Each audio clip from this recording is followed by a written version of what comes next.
ہاتھ باندھے اور مرد ناف کے نیچے، یہ فرق کون سی حدیث میں لکھی ہوئی ہے؟ دیکھیں جہاں تک نماز میں ہاتھ دیکھیں سب سے پہلے میں یہ بتا دوں کہ جب سے ان کا مناظرہ ہوا ہے تب سے بہت ساری پرانی ویڈیوز لوگ ان کی نکال کے اور یہ بتانا چاہتے ہیں کہ بھئی جو کچھ انہوں نے کہہ دیا سب حق پر ہے، سب حق ہے، یعنی وہ ڈھونڈ کے نکال کے لالا کے چلا رہے ہیں۔ ایسی بہت ساری ویڈیوز، انہیں میں سے ایک یہ بھی ہے، تو ذرا اس پہ ہم تبصرہ کریں گے انشاءاللہ۔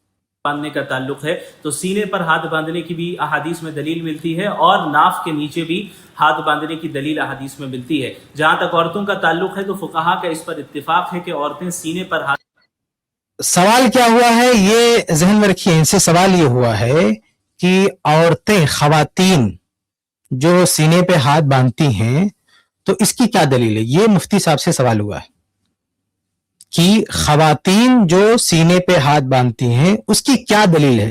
تو یہ ان سے سوال ہوا ہے، پھر سے سن لیجئے ان سے سوال کیا ہوا ہے۔ عورت سینے پہ ہاتھ باندھے اور مرد ناف کے نیچے، یہ فرق کون سی حدیث میں لکھی ہوئی ہے؟ دیکھیں سوال یہ ہے کہ عورت سینے پہ ہاتھ باندھے گی اور مرد ناف کے نیچے، تو اس فرق کی کیا دلیل ہے؟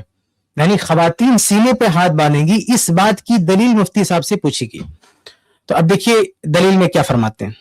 جہاں تک نماز میں ہاتھ باندھنے کا تعلق ہے تو سینے پر ہاتھ باندھنے کی بھی احادیث میں دلیل ملتی ہے، اور ناف کے نیچے بھی ہاتھ باندھنے کی دلیل احادیث میں ملتی ہے۔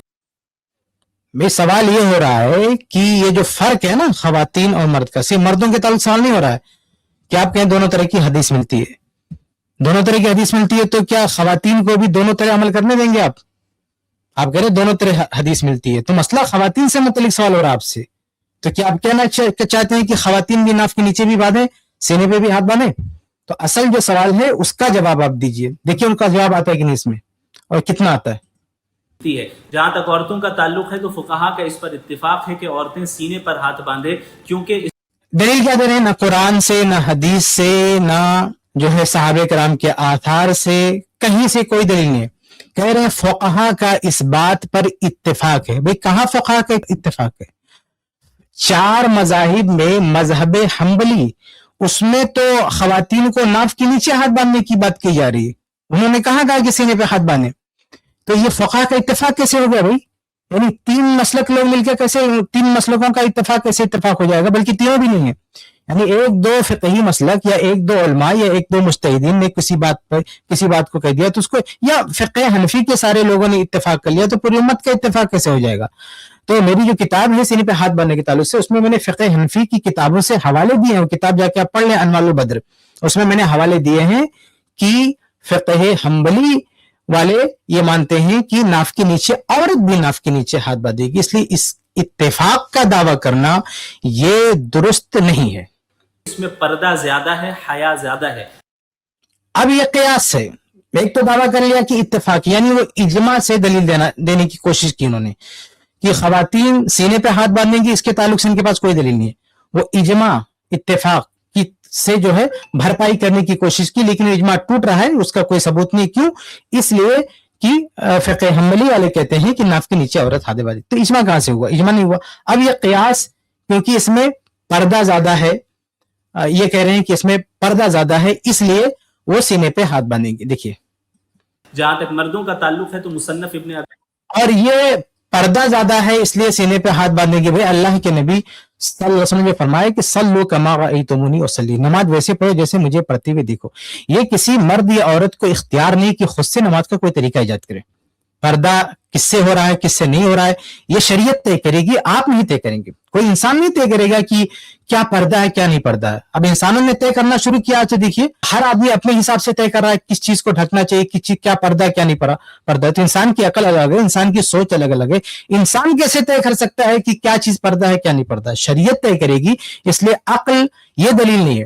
آپ نے کہا اس میں پردہ ہے، تو یہ بات کس کی؟ آپ کی بات ہے، شریعت کی بات نہیں ہے، تو آپ کی بات سے کوئی نماز کا طریقہ طے نہیں ہوگا۔ اللہ کے نبی صلی اللہ علیہ وسلم کے حوالے سے کوئی بات چاہیے، صحابیات اللہ کے نبی صلی اللہ علیہ وسلم کے دور میں کیا کرتی تھی، ان کے حوالے سے کوئی بات نہیں ہے۔ اگر کوئی بات نہیں ہے تو پھر معاملہ مردوں جیسا ان کا یکساں ہے۔ آگے بڑھتے ہیں، اب آگے یہ اب مرد حضرات کے تعلق سے دلیل ارشاد فرما رہے ہیں، وہ بھی سنیے۔ ابی شیبہ کی روایت ہے کہ حضرت علی کرم اللہ وجہہ نے فرمایا کہ ان من السنت وضع الاکف فی الصلاۃ وضع الاکف علی الاکف تحت السرہ، کہ نماز کی سنت میں سے یہ چیز ہے کہ ایک انسان اپنے ایک ہتھیلی کو دوسری ہتھیلی پر رکھے اور ناف کے نیچے ہاتھ باندھے. اسی طرح مصنف اب آپ دیکھیے کہ مرد حضرات ناف کے نیچے ہاتھ باندھیں گے. اس کے تعلق سے مفتی صاحب نے جو سب سے پہلی دلیل ہے وہ بہت غور کرنے کے قابل ہے کہ علی رضی اللہ تعالیٰ عنہ کے حوالے سے انہوں نے یہ دلیل پیش کی ہے. وہ دلیل صحیح ضعیف ہم آگے بات کرتے ہیں، لیکن سب سے پہلے یہ نقطہ ذہن میں رکھیں کہ احناف کے پاس، پوری دنیا کے احناف کے پاس ایک بھی مرفوع مسند صریح حدیث نہیں ہے، یعنی جو اللہ کے نبی صلی اللہ علیہ وسلم کے حوالے سے کوئی حدیث ہو، یہ ان کے پاس ہے ہی نہیں. بعد میں ان لوگوں نے گڑھ کے اپنی طرف سے بنا کے اس کی بھرپائی پیش کرنے کی کوشش کی. یہ جو سینے پہ ہاتھ باندھ، انہوں نے شروع میں کہا نا کہ سینے پہ بھی ہاتھ باندھنے کے تعلق سے حدیث ہے اور ناف کے نیچے ہاتھ باندھنے کے تعلق سے حدیث ہے. بات غلط ہے. حدیث صرف سینے پہ ہاتھ باندھنے کے تعلق سے، یعنی حدیث رسول کہیں گے صریح مسند، تو وہ صرف یعنی صحیح ضعیف آپ جانے دیجئے. آپ ساری جو روایات کتب احادیث میں اپنی صحیح شکل میں جو روایت موجود ہے ان سب کو آپ اکٹھا کریں گے تو صریح مرفوع روایات صرف سینے پہ ہاتھ باندھنے کے تعلق سے ہیں. صحیح ضعیف جانے دیجئے. ناف کے نیچے ہاتھ باندھنے کے تعلق سے پورے ذخیرے احادیث میں کوئی ایک بھی صریح مرفوع روایت موجود ہی نہیں ہے. یہ جو علی رضی اللہ عنہ کا فرمان نقل کر رہے ہیں وہ تو ثابت نہیں ہے، لیکن وہ بھی اس کو آپ بہت کہہ سکتے، حکماً مرفوع کہہ سکتے، لیکن وہ صریح مرفوع نہیں ہے. دوسری بات یہ ہے کہ یہ جو انہوں نے پیش کیا اس میں ایک راوی ہے محمد بن اسحاق الواسطی. پوری امت کا اتفاق ہے کہ وہ ضعیف راوی ہے، اور امام نووی رحم اللہ نے کہا کہ حدیث ضعیف ہے، اس کے ضعیف ہونے پر بھی اتفاق ہے. اور یہ جو راوی ہے عبد الرحمن بن اسحاق الواسطی، اس کی ضعیف ہونے پر بھی اتفاق ہے. مفتی صاحب نے شروع میں کہا کہ عورت سینے پہ ہاتھ باندھے گی، اس پہ سب کا اتفاق ہے، حالانکہ وہ بات غلط ہے. لیکن صحیح بات یہ ہے کہ عبد الرحمن بن اسحاق الواسطی اس کے ضعیف ہونے پر سب کا اتفاق ہے، اور یہ جو روایت ہے اس روایت کے بھی ضعیف ہونے پر سب کا اتفاق ہے. ہماری معلومات میں پوری امت میں ایک بھی محدث ایسا نہیں گزرا ہے جس نے علی رضی اللہ عنہ کی طرف منسوب اس روایت کو صحیح قرار دیا ہو. تو آپ دیکھیں روایت بھی بالاتفاق ضعیف ہے، اور جو وزن ضعف ہے یعنی روایت کے اندر جو کمزوری ہے، سند میں جو کمزوری ہے، اس کی کمزور ہونے پر بھی سب کا اتفاق ہے.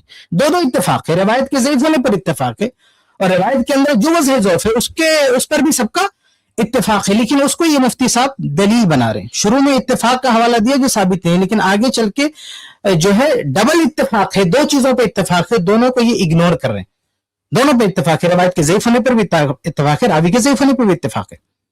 اس لیے یہ روایت ثابت نہیں ہے. علی رضی اللہ تعالیٰ عنہ سے یہ قطعاً ثابت نہیں ہے کہ وہ ناف کے نیچے ہاتھ باندھتے تھے. آگے ابن ابی شیبہ میں حضرت وائل بن حجر رضی اللہ عنہ سے روایت ہے کہ میں نے رسول اللہ صلی اللہ علیہ وسلم کو دیکھا کہ انہوں نے اپنے دائیں ہاتھ کو بائیں ہاتھ پر رکھا تحت السرہ، ناف کے نیچے، اور یہ دونوں دیکھا ہی کیا فرما رہے ہیں مفتی صاحب. کہہ رہے ہیں کہ مصنف ابن ابی شیبہ کی روایت تھے، وائل بن حجر رضی اللہ تعالیٰ عنہ نے اللہ کے نبی صلی اللہ علیہ وسلم کو دیکھا. کیا دیکھا؟ ناف کے نیچے ہاتھ باندھتے ہوئے. یہ وہ روایت ہے جسے جو ہے بعد کے احناف نے گڑھا ہے، اس کو بنایا ہے، فیبریکیٹڈ ہے. یہ کتب احادیث میں ایسی کسی روایت کا کوئی وجود نہیں ہے. اس روایت کو بنایا گیا. بڑے افسوس کی بات ہے کہ مفتی صاحب ایسی روایت کو پیش کر رہے ہیں. جس روایت میں ناف کے نیچے ہاتھ باندھنے والی بات ہے، اس کو خود علماء، بہت سارے علماء احناف نے خارج کر دیا کہ یہ بات اس کتاب میں نہیں. انور شاہ کشمیری صاحب نے اور حبیب الرحمان اعظمی صاحب نے، ان لوگوں نے خارج کر دیا، نہیں مانا اس بات کو. لیکن حیرت ہے کہ یہ مفتی صاحب جو ہے اس من گھڑت اور جھوٹی روایت جو مطلب بعد کے لوگوں نے بنائی ہے، ان کی بنائی ہوئی، اس میں تحریف بلکہ محرف کے، یعنی اس کے حدیث کتب حدیث میں تحریفی کاروائی کر کے اس میں جو ہے ایڈ کیا گیا ہے. میں نے اپنی کتاب میں بہت سارے کے اسکین پیش کیے کہ جو پوری دنیا میں مشہور ہے، لیکن اس میں اس روایت کے اندر یہ الفاظ نہیں ہے. ایک دو کتاب میں نہیں، کہیں یہ بعد کے لوگوں نے اس کو ایڈ کر دیا ہے. وہ اصل میں ایک کاتب سے کہیں غلطی ہوئی، اس کی غلطی کا فائدہ اٹھا کے انہوں نے پورا اس کو حقیقت بنا دیا. ہاں یہ دیکھیے مصنف ابن ابی شیبہ، یہ ہندوستان میں 1386 ہجری میں جو چھپا ہے سب سے پہلے، یہ اس کا نسخہ ہے، اس کا ٹائٹل پیج ہے. اور نیکسٹ اگلا پیج دکھائیے، اس میں آپ دیکھیں گے یہ ٹائٹل پیج ہے. اگلا پیج دکھائیے، اس میں بالکل یہ الفاظ آپ کو نہیں ملے. یہ دیکھیے تیر کا نشان لگا، یہ وہی ہے وائل بن حجر کی روایت.